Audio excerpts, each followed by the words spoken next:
வணக்கம், good morning, welcome back to Rainman studio. இது உங்கள் வெங்கடேஷ் எம்ஏஎஸ் ரெயின்மேன். இனிய காலை வணக்கம். ஒரு நீண்ட இடைவேளைக்கு பிறகு மீண்டும் ஒரு வானிலை அனுமானம் உங்களுக்காக. இது என் தனிப்பட்ட வானிலை அனுமானம். அதிகாரப்பூர்வ வானிலை முன்னறிவிப்பு மற்றும் தகவல்களுக்கு இந்திய வானிலை ஆராய்ச்சி மையம் மற்றும் அரசு சார் அறிவிப்புகளை பின்தொடருங்கள். நம்ம சேனல் இதுவரையும் நீங்கள் சப்ஸ்கிரைப் பண்ணலாம், சப்ஸ்கிரைப் பண்ணிவிட்டு பக்கத்தில் இருக்கிற பெல்லைக்கான் தொட்டு ஆல் நோட்டிஃபிகேஷன் எனேபிள் பண்ணிக்கோங்க. மறக்காமல் வீடியோவை லைக் பண்ணி ஷேர் பண்ணுங்கள். ஸோ இன்றைக்கி நம்ம 18 February 2026 வானிலை அனுமானம். இந்த வானிலை அனுமானம் மிக முக்கியமான விஷயம் என்ன அப்படின்னா, ஒரு ரேரஸ்ட் எல்பிஏ ஆஃப்டர் February, அதாவது February மாதத்தில் நம்மளுக்கு எப்போவுமே ஒரு வறண்ட வானிலை நிலவும். இந்த காலகட்டத்தில் நவம்பர் மாதத்தில் நம்ம எதிர்பார்த்த எம்ஜிஓ வரல. ஆனால் இப்போது எம்ஜிஓ ஃபேஸ் 2-3 தாண்டி இப்போ 3-4 அதாவது பசிபிக் பெருங்கடல் பகுதிகள் வரலையும் நின்றுருக்கு. ஈக்வட்டரியல் ரோஸ் பிவியம் சொல்லக்கூடிய வெப்ப அலைக்கலைவும் காணப்படுகிறது. இதன் காரணமாக உந்தப்பட்ட ஒரு சுழற்சி தாழ்வு பகுதியாக இப்போ இலங்கைக்கு கீழே நிலநடுக்கோட்டு பகுதியை ஒட்டிய பகுதிகளில் நிலவி கொண்டிருக்கிறது. இந்த சலனம் அடுத்த ஒரு சில நாட்களுக்கு இலங்கை மற்றும் தமிழக கடலோர பகுதிகளை ஒட்டி நிலவி கொண்டிருக்கிறதுக்கான வாய்ப்புகள் இருக்கிறது. இதனால் கிழக்கு திசை காற்று கீழடுக்கிலையும் காணப்படுகிறது.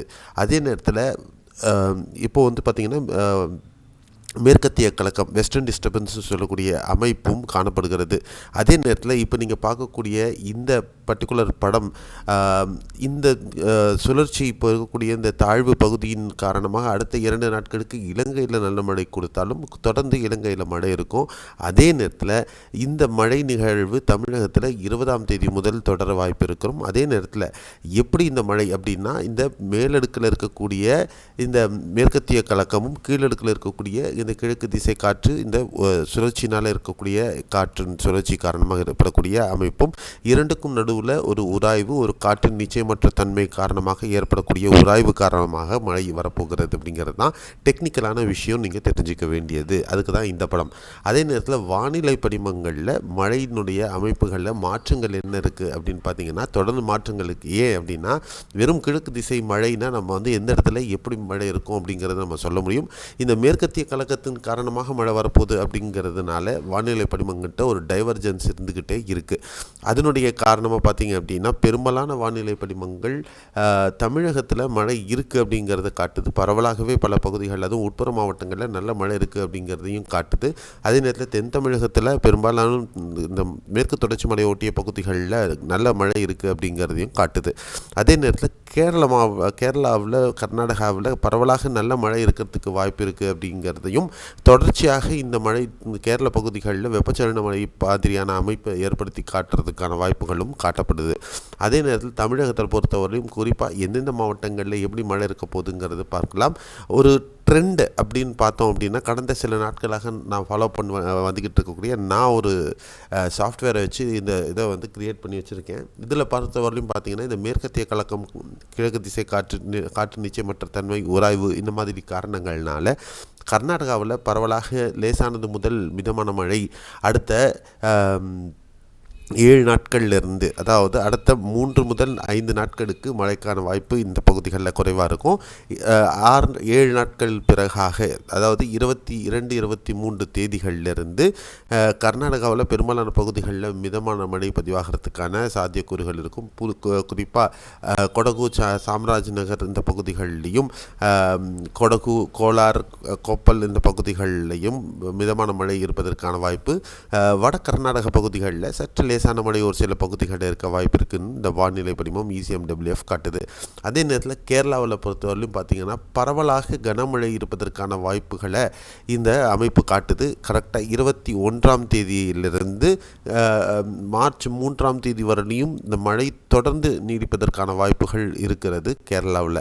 அது குறிப்பாக பார்த்திங்கன்னா, திருவனந்தபுரம், கொல்லம், ஆலப்புழா, கோட்டயமாகட்டும், மேற்கு தொடர்ச்சி மலை பகுதிகளாகட்டும், எர்ணாகுளம், திரிசூர், இந்த பக்கம் வடகேரளாவில் மலப்புரம், கோழிக்கோடு, வயநாடு, அப்புறம் கண்ணூர் மாவட்டமாகட்டும், காசர்கோடு மாவட்டங்கள்லேயும் ஒரு சில பகுதிகளில் மிதமான மழை.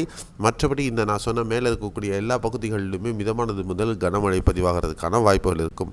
குறிப்பாக இந்த இடுக்கி மாவட்டம், சபரிமலா, பீர்மேடு, மூணார், அந்த பகுதிகளில் கனமழை இருப்பதற்கான வாய்ப்புகள், மிக கனமழை ஒரு சில பகுதிகளில் இருக்கிறதுக்கான வாய்ப்புகள் இருக்கும். அதே மாதிரி இப்போ தமிழகத்தில் பொறுத்தவரையிலையும் சென்னை, வட தமிழகத்தில் பொறுத்தவரையிலையும் சென்னை, செங்கல்பட்டு, காஞ்சிபுரம், திருவள்ளூர் ஆகிய மாவட்டங்களில் ஒரு மிதமான மழைக்கான வாய்ப்பு இருக்கும். அதாவது 21 முதல் 23ஆம் தேதிகளுக்குள்ளாக இந்த பகுதிகளில் இருக்கிறதுக்கான வாய்ப்பு இருக்கும் அப்படின்னு இந்த வானிலை படிமங்களில் இருக்குது. ஆனால் மாற்றங்கள் இருந்துக்கிட்டே இருக்குது.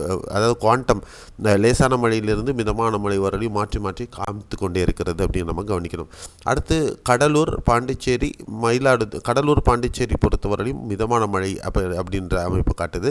மயிலாடுதுறை, நாகை, காரைக்கால், திருவாரூர், தஞ்சை இந்த மாவட்டங்கள், டெல்டா மாவட்டங்கள் மற்றும் புதுக்கோட்டை இந்த டெல்டா மாவட்டங்களில் பொறுத்தவரையிலையும் மிதமானது முதல் ஒரு சில பகுதிகளில் கனமழை இருக்கும் அப்படிங்கிறதையும் காட்டுது. அதே நேரத்தில் தூத்துக்குடி, திருநெல்வேலி, மதுரை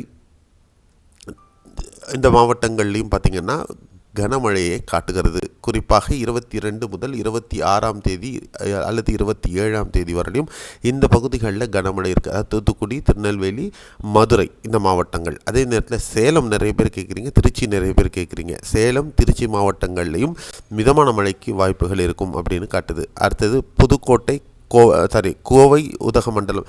இந்த முதல்ல ஒரு விஷயம் நம்மளுக்கு கிளியராக தெரியுதுன்னா, மேற்கு தொடர்ச்சி மலை ஒட்டிய கொடைக்கானல் பகுதிகளில் மிதமான மழையும், அதே நேரத்தில் இந்த பகுதி உதகமண்டலம், நீலகிரி மாவட்டத்தில் கனமழைக்கான வாய்ப்புகளும் இருக்கும்.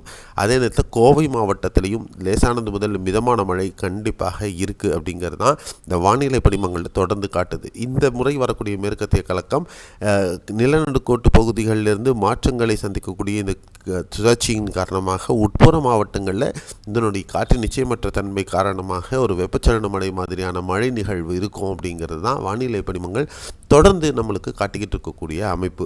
ஸோ இது ஒரு விரிவான அறிக்கை நீங்கள் பார்த்துருக்கீங்க. எந்த மாவட்டங்களில் எப்படிலாம் மழை இருக்க போகுது அப்படிங்கிறத பார்த்துருக்கீங்க. குறிப்பாக தூத்துக்குடி, திருநெல்வேலி, மதுரை இந்த மாவட்டங்கள், அதாவது தென் தமிழகத்தில் பொறுத்தவரையிலையும் கனமழை எபிசோடு இருப்பதற்கான வாய்ப்புகள் கண்டிப்பாக இருக்குது. இதுதான் என்சம்பிள்ஸும் தொடர்ந்து நம்மளுக்கு காட்டிக்கிட்டு வருது. மற்றபடி டெல்டா ஆகட்டும், வட தமிழகம் ஆகட்டும் லேசான முதல் மிதமான மழையும், கடலோர பகுதிகள் ஒரு சில பகுதிகள், நாகை, வேதாரண்யம் பகுதிகளில் மட்டும் கனமழை இருப்பதற்கான வாய்ப்புகள் இருக்கும்னு நினைக்கிறேன். இது எப்படி மாற்றங்கள் இருக்க போகிறது அப்படிங்கிறத 20ஆம் தேதி முதல் தொடரக்கூடிய மழையில் நமக்கு தெரிய வரும். நம்ம 20ஆம் தேதியிலிருந்து தொடர்ந்து நம்மளுடைய வானிலை தொடர்பான தினசரி வானிலை அறிக்கை தொடரும். அடுத்து மழை இந்த எபிசோடு முடிகிற வரலையும் அப்படிங்கிறது உங்களுக்காக. ஸோ இந்த மாதிரியான உண்மையான தகவல்கள் தொடர்ந்து உங்களுக்கு கிடைக்கணும் அப்படின்னா நம்ம சேனலை சப்ஸ்கிரைப் பண்ணிவிட்டு ஆல் நோட்டிஃபிகேஷன் எனேபிள் பண்ணி பெல் ஐக்கான் தொட்டு எனேபிள் பண்ணிக்கோங்க. அதே நேரத்தில் வீடியோவை லைக் பண்ணிவிட்டு நிறைய பேருக்கு ஷேர் பண்ணுங்கள். அப்போ தான் உண்மையான வானிலை நிலவரங்கள் தொடர்ந்து கிடைக்கும். மீண்டும் அடுத்த ஒரு காணொலியில் சந்திக்கலாம். நன்றி, வணக்கம், பாய், see you, have a nice day.